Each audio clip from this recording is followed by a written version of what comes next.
Let's discuss about abnormalities of amniotic fluid. In this, the first topic that we are going to discuss is oligohydramnios. Oligohydramnios is a condition where the amniotic fluid will be less than 200 ml. Okay, the amniotic fluid will be less than 200 ml. Sonographically, oligohydramnia is the absence of amniotic fluid pocket. Absence of amniotic fluid pocket, or the maximum vertical diameter of amniotic fluid maximum vertical diameter of amniotic fluid pocket is less than 2 centimeters. Maximum vertical diameter of amniotic fluid pocket is less than 2 centimeters, or amniotic fluid index less than 5 centimeters. I have discussed all these things in the previous video. What is amniotic fluid index? What is maximum vertical diameter of amniotic fluid pocket? I have discussed all these things in the previous lectures. Okay, so these are the various definitions for oligohydramnios. The first one is amniotic fluid volume is less than 200 ml.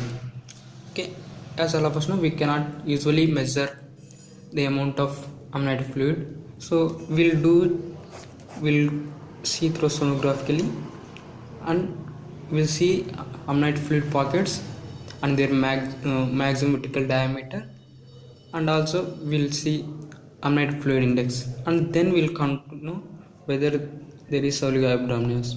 The value for oligohydramnia in amniotic fluid index is less than 5 centimeters, and maximum vertical diameter of amniotic fluid pocket is less than 2 centimeters, or there will not be any amniotic fluid pocket. Okay, these are the various definitions. Let's see the causes. See, as all of us know, amniotic fluid is formed by urine and pulmonary secretions, right? So the contribution of fetal urine is around 1000 ml, whereas for fetal lung is usually 350 ml. And here we can see here major contribution is by fetal urine. So when there is less fetal urine formation, that leads to oligohydramnios, right? So let's see where we'll see less fetal urine. This is seen in renal anomalies. When there are renal anomalies, this leads to less fetal urine formation, that ultimately leads to oligohydramnia. The conditions include renal agenesis,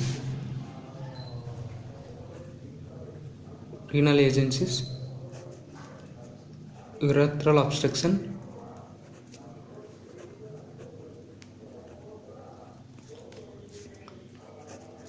prune belly syndrome,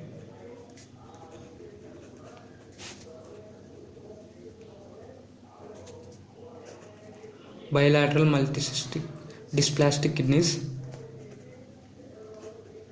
bilateral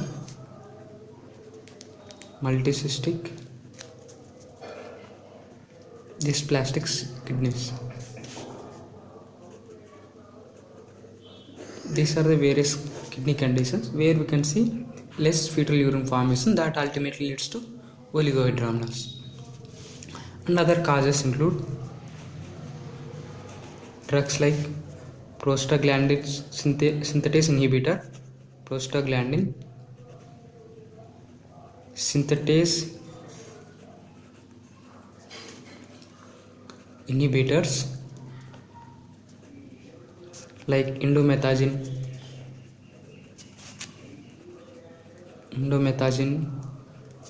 and another drugs like ACE inhibitors.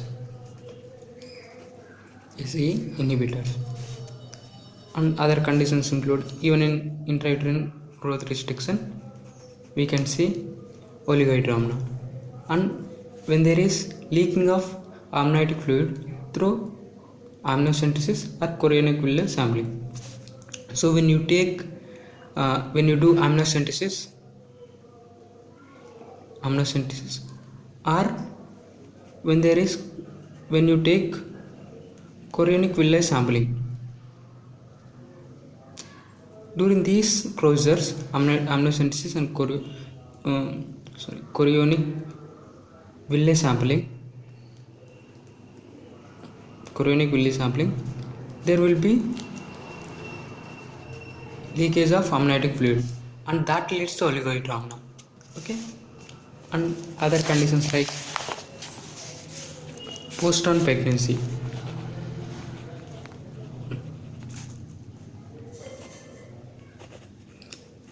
As all of us know, towards the end of gestational period, the amount of amniotic fluid will be decreased. This is physiological, right?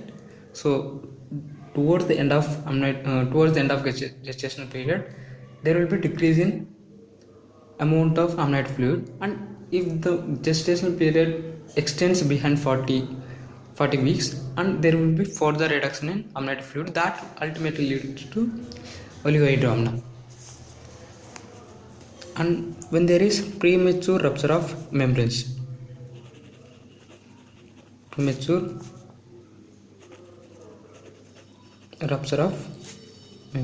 so here also there will be leakage of amniotic fluid, that leads to oligohydramnion. Then obstructive chronic. Okay, when there is amnion nodosum,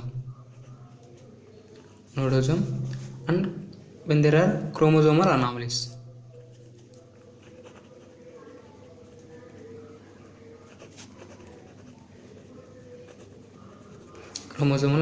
Like triploid. Okay, and we have to remember here is the most common cause of mild oligohydramnion is idiopathic. Most common cause of mild oligohydramnion is idiopathic. We don't know the cause.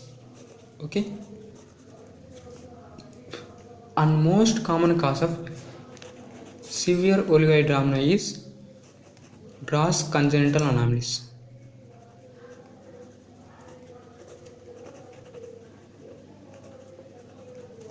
Especially renal anomalies.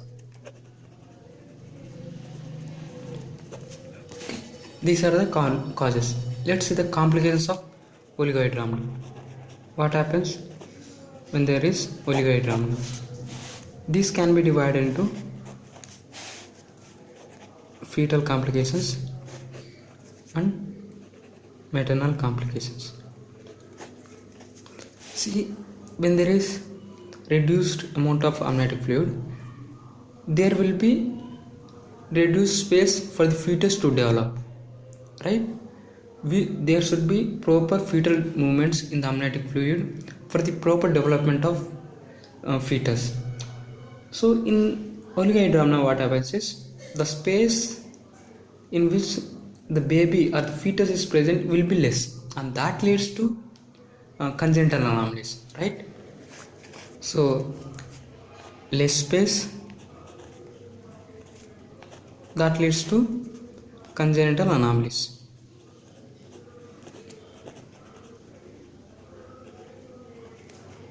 This is seen when the oligohydramnion occurs in the early phase of gestational period.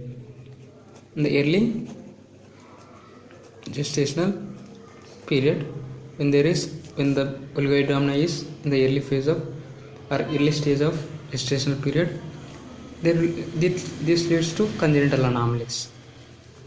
The most common congenital anomaly that we see here is pulmonary hypoplasia. Pulmonary hypoplasia and other congenital anomalies like limb deformities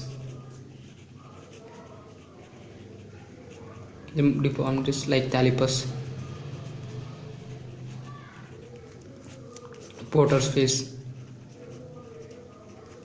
In Porter's face, what we see is low set ears, epicanthic folds,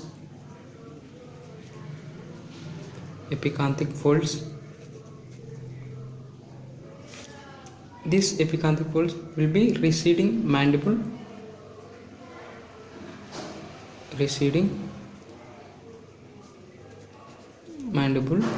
and we'll also see flattened nose, right? We'll also see flattened nose. These are the various symptoms seen in fetus if the oligohydramnion occurs in early phase of gestation period. And one sentence that we have to remember here is, when oligohydramnion is seen in early gestational period, it leads to congenital anomalies. Okay, you remember this sentence and you have to mug up these things. And when the oligohydramnion occurs in late pregnancy, it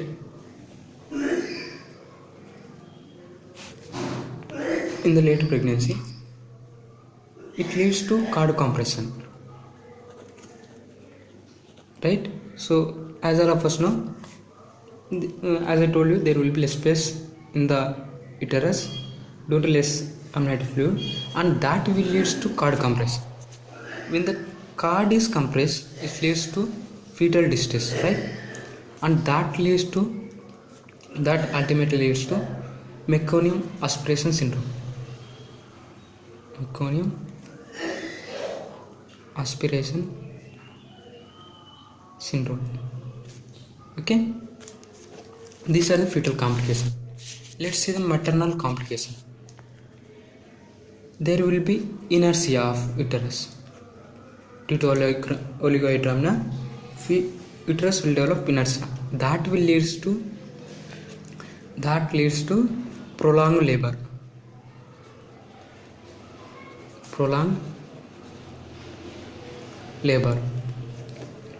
And there will be increased instance of operative interference during labor. Increased operative interference,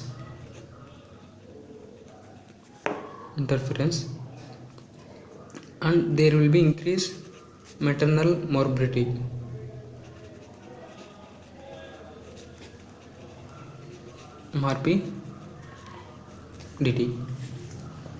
These are the complications. Let's see the treatment of choice.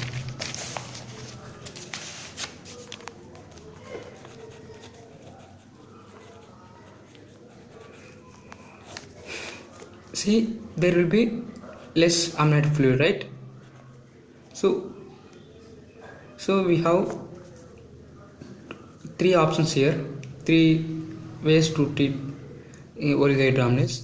One is, if it is third trimester and the baby is and the fetus is in normal condition, and in this case we can manage conservatively.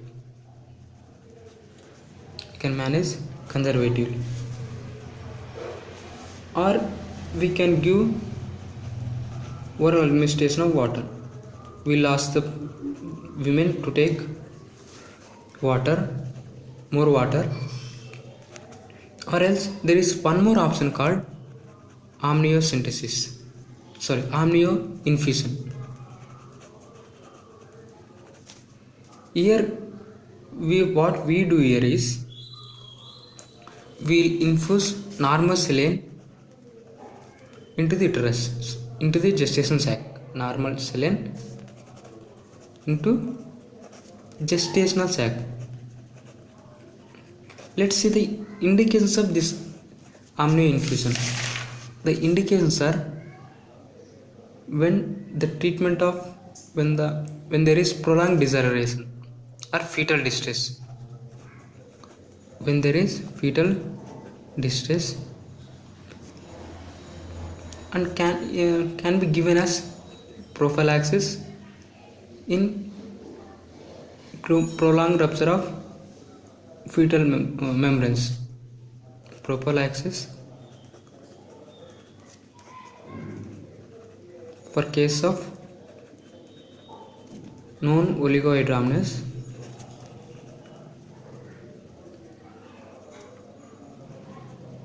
as with prolonged rupture of membrane.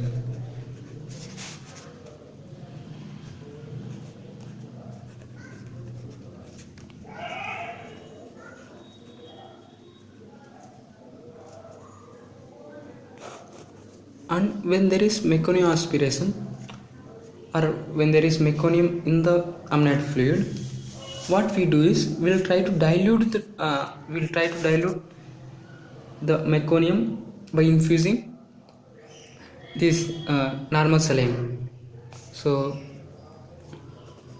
to dilute or wash out thick meconium.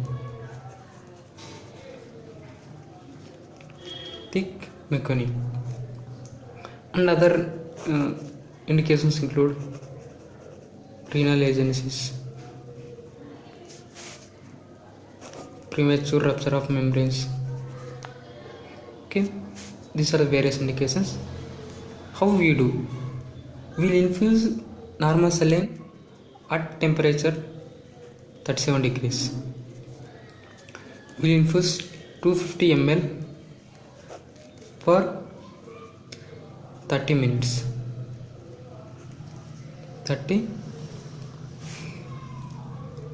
This is the procedure.